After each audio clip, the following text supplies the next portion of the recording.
अंग्रेजी तारीख से इनका जन्मदिन है 7 सितंबर 1887 को आप सरदार मेमन सिंह जिला ढाका स्टेट के अंतर्गत ही पैदा हुए थे, जो आज बांग्लादेश की राजधानी है। और आप भारत के अद्भुत विद्वान हैं और भारतीय विद्याओं के प्रति इन्होंने इतना कार्य किया है कि जो दुर्गम जो साहित्य थे और जो दुर्लभ थे उसको इन्होंने आसान बनाया।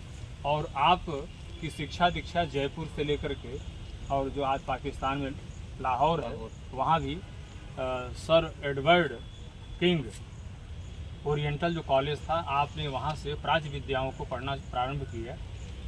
और आपके पढ़ने की रुचि को देख करके वहाँ के जो प्रिंसिपल थे प्रोफेसर ग्रीगेल, उन्होंने यहाँ लेटर भेजा और यहाँ के उसमें प्रिंसिपल थे डॉक्टर ए वेनिश। तो इनको देख करके बड़े प्रभावित हुए और इनसे एक सप्ताह तक 2-2 घंटे बात करते थे। और इनको जानने के लिए कि ये कितना पढ़ सकता है, क्या जानता है, ये पढ़ेगा या नहीं पढ़ेगा, तो पहले आचार्य विद्यार्थी को पढ़ाने से पहले उसका परीक्षण करता था कि इसकी रुचि है पढ़ने में, ये पढ़ सकेगा इस कठिन विद्या को अथवा नहीं।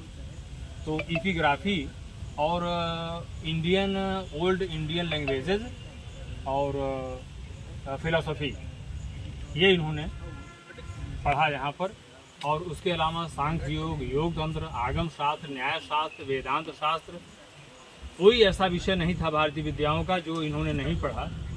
और ये रहते थे देवनाथपुरा, एक मोहल्ला है जंगमबाड़ी के पास, सोनारपुरा है, वहाँ ये रहते थे। और वहाँ से प्रतिदिन उस समय ब्रिटिश काल में यहाँ की कक्षाएं चलती थी सुबह 7 बजे से 7 से 10 कक्षाएं चलती थी। फिर दोपहर में भोजन करने के लिए, क्योंकि सब सोपाकी लोग होते थे, अपने हाथ से अपना खाना बनाते थे, खा करके आते थे।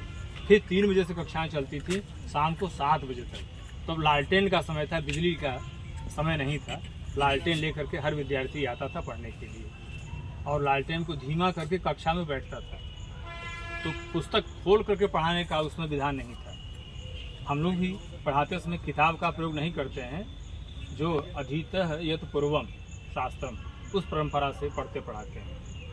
और आपको पद्मश्री की उपाधि प्राप्त हुई थी और उसके बाद 1964 में पद्म विभूषण मिला।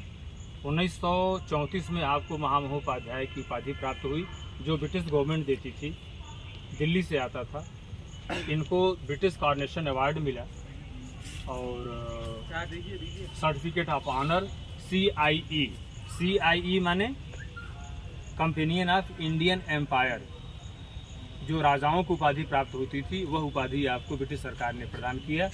और सबसे बड़े गौरव की बात यह है कि ये पुरस्कार प्राप्त करने के लिए कभी भी दिल्ली नहीं गए।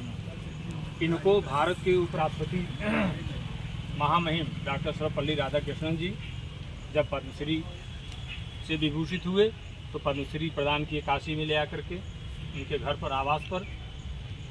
और जब पद्म विभूषण की प्राप्ति हुई तब भी भारत के राष्ट्रपति के रूप में वो थे और दिल्ली से इनको राष्ट्रपति का पुरस्कार प्रदान करने के लिए, पद्म विभूषण प्रदान करने के लिए वो काशी की यात्रा की है।